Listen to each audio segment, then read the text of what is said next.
sommes très honorés de vous avoir en notre compagnie. Mesdames et messieurs, bonjour et bienvenue dans la revue des titres de ce jour.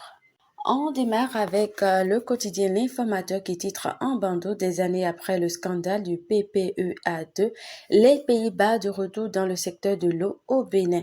Pour le rayonnement du football béninois, la Fédération béninoise du football a l'assaut des jeunes talents.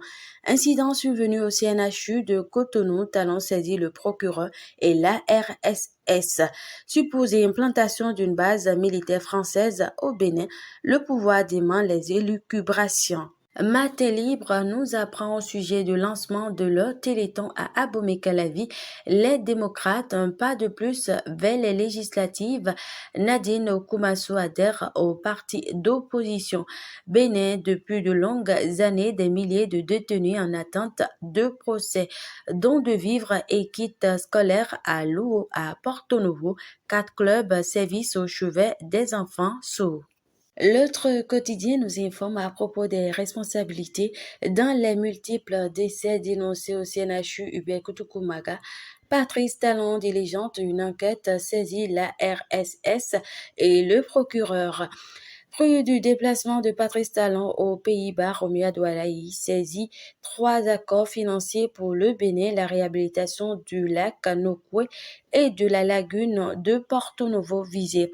Programme spécial de réhabilitation de la cité historique de Niki, Jean-Michel Abimbola transmet les engagements de Talon au peuple Batonou-Bo. L'événement précise le dysfonctionnement dans le secteur de réanimation au CNHU Hubert Kutukumaga, 4 décès ambigus. Talon réagit, saisit la RSS et le procureur. Expérience TB, président du MPL, notre parti compte aller seul aux élections législatives 2023. Réhabilitation de la cité historique de Niki Abimbola rassure le peuple Batonou-Bo sur la promesse de Talon. Les détails à lire à la page 9 de ce quotidien. Le quotidien Partner News nous informe à propos du renforcement de performance en production de qualité avec les standards internationaux. Waniayo relève le niveau du cinéma béninois. Assemblée générale élective PADEM en Bénin, basé Thibaut Reuli, président. Implantation d'une base militaire française au Bénin, le démenti du gouvernement. Football à la base, plus de 250 enfants présents au test d'entrée au centre de formation de Ndali.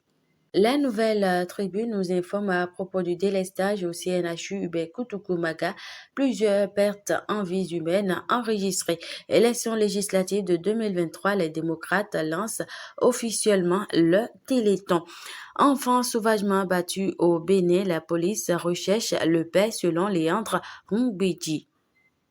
Le Paraclet nous apprend à propos de la célébration de la Gagné édition 2022.